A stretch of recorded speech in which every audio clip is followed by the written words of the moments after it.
24 अगस्त 2023 ये तारीख आपने याद रखनी है। 24 अगस्त 2023 के बाद आज पहली मर्तबा सुप्रीम कोर्ट में इमरान खान के बहुत सारे केसेस की समाअत हुई है, जिनमें से कई केसेस ऐसे हैं जो गैर मौसर हो चुके हैं और कई केसेस ऐसे हैं जिसमें इमरान खान साहब रिलीफ चाहते हैं और बहुत सारे केसेस ऐसे हैं जिसमें सरकार चाहती है कि इमरान खान को जो दिया गया रिलीफ है वो वापस ले लिया जाए। उनकी सारी तफसील मैंने एक अलग से व्लॉग में आपको बता दी थी, लेकिन आज भी तफसील आपके सामने रख देता हूँ ताकि थोड़ा आपको आइडिया हो जाए। और आखिर में जो उनके वकील हैं उनकी गुफ्तगू भी सुनाऊंगा ताकि बहुत मुख्तसर टाइम में आपको एग्जैक्ट आइडिया हो सके कि कौन कौन से केसेस हैं। एग्जैक्टली क्रिमिनल केसेस हैं, फौजदारी केसेस हैं, सिविल केसेस हैं, फिर बहुत से केसेस गैर मौसर हो चुके हैं, इनकी सारी तफसीलात। लेकिन जो आपके जानने के लिए चीज़ है, उनके वकील बता रहे थे कि सरकार ने इतने केसेस दर्ज कर रखे कि हर थोड़ी थोड़ी देर बाद वो चीफ जस्टिस के बराबर में ना एक शख्स बैठा हुआ होता है। जब भी कोई केस पुकारा जाता है तो वो उठ के अपनी नशिस्त से खड़ा होता है और कोर्ट रूम में बावाज़े बुलंद पुकारता है। मतलब किसी का भी केस है वर्सेस फेडरेशन तो वो बोलता है फ़लाँ वर्सेस फेडरेशन, फ़लाँ वर्सेस ये, मतलब जिस फरीक के ख़िलाफ़ केस हो उसका नाम पुकारा जाता है। आज जब अदालत में ये माहौल था तो बार बार ये कहा जा रहा था सरकार बनाम इमरान खान, तो इतने केसेस थे उनकी आज समाअत हुई। तो बहुत सारे लोगों को ये लगता था कि शायद इमरान खान को कोई तगड़ा रिलीफ मिल सकता है सुप्रीम कोर्ट ऑफ पाकिस्तान से, इतने सारे केसेस हैं तो कुछ ना कुछ अच्छा सुनने को मिलेगा। एक्चुअली हुआ क्या कि पीटीआई के 100 के करीब पार्लियामेंटेरियंस से उन्होंने दस्तखत किए एक यादाश्त पे और वो चले गए सुप्रीम कोर्ट। उन्होंने, आपको पता है, पिछले दिनों में कुछ धरने भी दिए और सुप्रीम कोर्ट से उन्होंने कहा कि इमरान खान के केसेस की समाअत नहीं हो रही, हमें रिलीफ नहीं मिल रहा, आप कम से कम समाअत तो करें। उसके बाद क्या हुआ, यकायक इमरान खान के 13 केसेस लगे और बाद में जब वो केसेस की तफसीलात सामने आई तो पता चला इनमें वो केसेस भी लगे हैं जिसमें इमरान खान को रिलीफ मिल चुका है। यानी साइफर के केस में उनको, वो साइफर का केस खारिज हो चुका ना हाई कोर्ट से, वो सरकार उसके खिलाफ भी गई हुई है कि जनाब ये केस वापस शुरू किया जाए। और जो केस खारिज हुआ है यानी बरियत हो चुकी है इमरान खान की, एक्विटल हो चुका है, उसको वापस ले लिया जाए, ख़त्म कर दिया जाए उस एक्विटल को और ये केस दोबारा से चला दिया जाए। इसी तरह उनकी बहुत सारे केसेस में ज़मानतें हुई हैं, सरकार चाहती है कि वो ज़मानतें खारिज कर दी जाएँ और इमरान खान साहब को दोबारा से उन केसेस में भी जेल में तस्वुर किया जाए। इस तरह का आज सीन है। तो उनके जो वकील थे वो आज बता रहे थे कि 300 केसेस में मैं इमरान खान को रिप्रेजेंट कर रहा हूँ। सलमान सफदर साहब बता रहे थे कि 300 केसेस में मैंने इमरान खान को रिप्रेजेंट किया और आखिरी 5 महीनों में उनकी सिर्फ एक मुलाकात हुई, वो भी सिर्फ 10 मिनट के लिए। तो वो कहते हैं जब मैं अपने क्लाइंट से ही नहीं मिल पा रहा तो मैं कैसे केसेस को आगे लेके बढ़ूँ। तो उन्होंने चीफ जस्टिस से भी दरख्वास्त की कि इमरान खान से मुलाकात का ऑर्डर दिया जाए। उसके ऊपर चूँकि जो सरकार के वकील थे उन्होंने कहा कि हमें मुशावरत के लिए वक्त दिया जाए, तो सुप्रीम कोर्ट ने फ़ौरन उनको वक्त दे दिया। जब इमरान खान के वकला ने कहा तो उन्होंने नोटिस कर दिए कि ठीक है हम पूछ लेते हैं मुतलका फ़रीक़ैन से। उन्होंने नोटिस जारी कर दिए हैं अटॉर्नी जनरल को भी और बाकी फ़रीक़ैन को भी कि बताएं इनकी मुलाकात का या बाकी सारा सीन क्या होगा। बहरहाल कल मुलाकातों का अब दिन भी है, कल मंगल का दिन है, मुलाकातें होनी है। 8 फरवरी गुजर गया, क्या अब मुलाकातें हो पाएंगी, इसके ऊपर थोड़ी देर में बात करते हैं। लेकिन वापस सुप्रीम कोर्ट के मंजरनामे पे आइए तो जो पीटीआई के वकील थे लतीफ़ खोसा, उन्होंने कहा कि नहीं, इमरान खान की सेहत के हवाले से आपने लास्ट टाइम एक रिपोर्ट तलब की थी वो अभी तक नहीं पहुँची और उनकी तो सेहत के हवाले से तशवीश और ज़्यादा बढ़ गई है। तो इसलिए उनकी सेहत के बारे में, उनकी वेलबींग के बारे में, उनकी जो लिविंग कंडीशन है उसके बारे में हमें मालूमात दरकार है।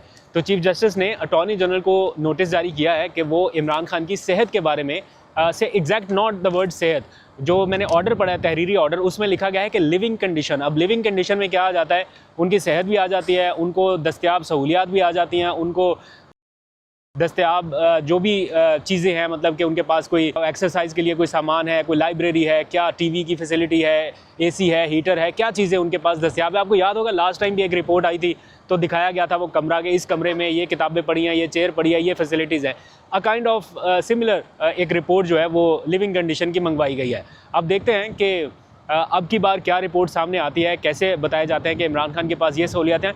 लेकिन जब भी ये रिपोर्ट अदालत के पास जाती है, मैं ये समझने से कासिर हूँ कि अदालत ये इस्तफसार क्यों नहीं करती अडयाला जेल की अथॉरिटी से कि Imran Khan being a former prime minister या इतना पढ़े लिखे होने के बावजूद उनको वो जो डिज़र्व करते हैं क्लास ए क्लास फैसिलिटी या A+ या जो भी है, वो क्यों नहीं उनको दी जाती, और जिन कंडीशन में रखा गया है वो B या C क्लास क्यों है।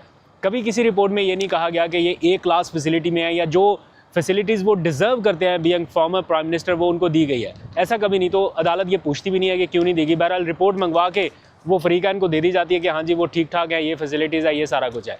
बहरहाल अब मामला खाली रिपोर्ट्स की हद तक नहीं है, अब पीटीआई के ऊपर दबाव बढ़ रहा है कि इमरान खान से वाकई में मुलाकात हो। कल मुलाकातों का दिन है, लिस्टें जा चुकी होंगी, क्या मुलाकात होगी। पीटीआई के कैंप को ये लगता है कि चूँकि हुकूमती कैंप से बार बार ये आवाज़ें आ रही थी कि 8 फरवरी को अगर कुछ ना हुआ तो फिर मुलाकातें रोकने का कोई जवाज़ नहीं है। राना सनाउल्लाह साहब ये खुद कह चुके हैं।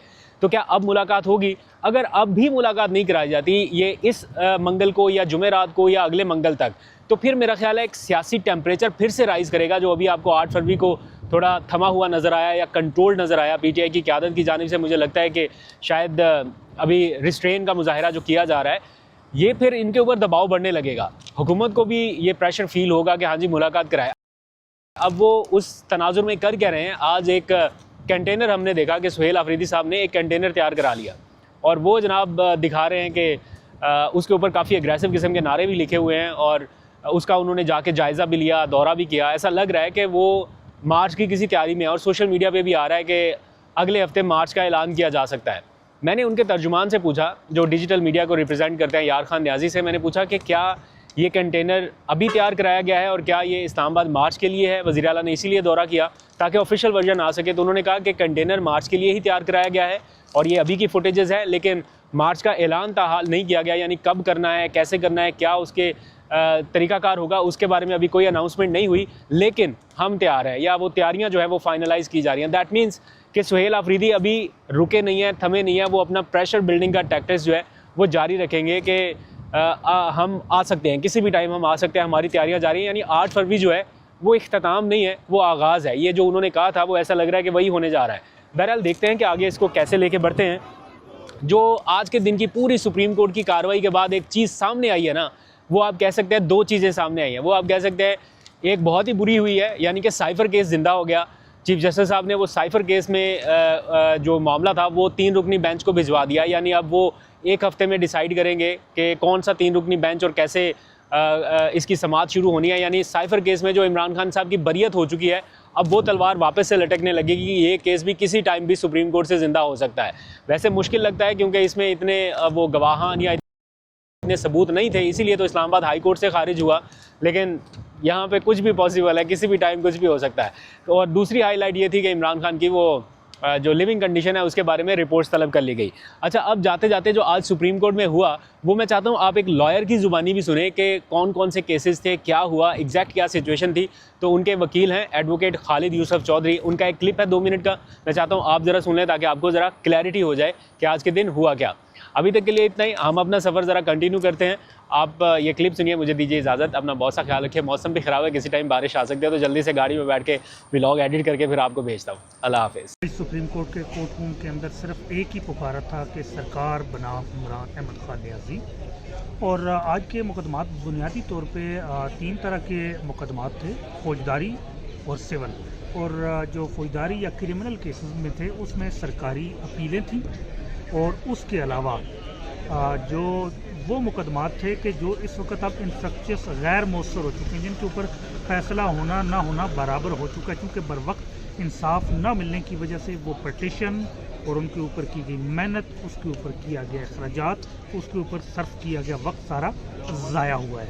इसमें आज साइफ़र की 2 केसेस थे, जिनमें एक साइफ़र की रेगुलर अपील थी और एक साइफ़र का फ़र्द जुर्म जिसको हमने दिसंबर 2023 के अंदर चैलेंज किया था, उसकी समाअत थी। अब साइफ़र का जो फ़र्द जुर्म थी उसका तो फ़ैसला 2023 में होना चाहिए था, लेकिन वो आज लगाई गई है। और साइफ़र अपील क्योंकि रेगुलर अपील है तो उसकी अब हियरिंग आगे होनी है, और ये एक मुनासिब जो बेंच है उसके सामने 3 रुकनी बेंच के सामने मुकर्रर की जाएगी। इसके अलावा तोशा खाना जो जज हमायूं दिलावर साहब ने जो फैसला जारी किए थे उससे मुतल्लिका जो उस केस से मुतल्लिका 4 अपीलें थीं, और उनमें एक जो इशू था उसमें इमरान खान साहब को जैसे ही सज़ा सुनाई 5 अगस्त 2023 को, तो सज़ा के साथ फ़ौरन गिरफ़्तार किया गया, उनकी आज़ादी सल्ब की गई, साथ उनको डिस्क्वालीफाई कर दिया गया 2024 के इलेक्शन से भी। और फिर वो जो इलेक्शन उन्होंने उनके बगैर करवाया और वो इलेक्शन का प्रोसेस मुकम्मल किया, उसका मकसद जो था वो इन्होंने हासिल किया। वो पटिशन भी आज लगाई गई थी। उसके साथ बाकी जज हमायूं दिलावर साहब की कोर्ट के इंटरम अबूरी अहकामात के ख़िलाफ़ हमारी अपीलें थी, जिनमें हक़ दफ़ा था, गवान के हवाले से हमारी अपीलें थी, लेकिन वो आज लगाएगी, जो कि जुलाई 2023 के अंदर लगा के जिनको फ़ैसला किया जाना चाहिए था, लेकिन वो आज 2-2.5 साल बाद यहाँ लगाएगी। इंसाफ का एक बड़ा अफसोसनाक कह लें, कत्लेआम कह लें कि किस तरह इंसाफ का कत्लेआम इमरान खान साहब के मामला के अंदर किया गया। उसके अलावा बाकी 2 सिविल अपीलें थीं, वो तो एक एज अ रूटीन में, क्योंकि अब वो भी जो सिविल बेंच है, अप्रोप्रिएट बेंच जिसे कहा जाता है, मुनासिब बेंच, उसके सामने लगाई जाएंगी। अब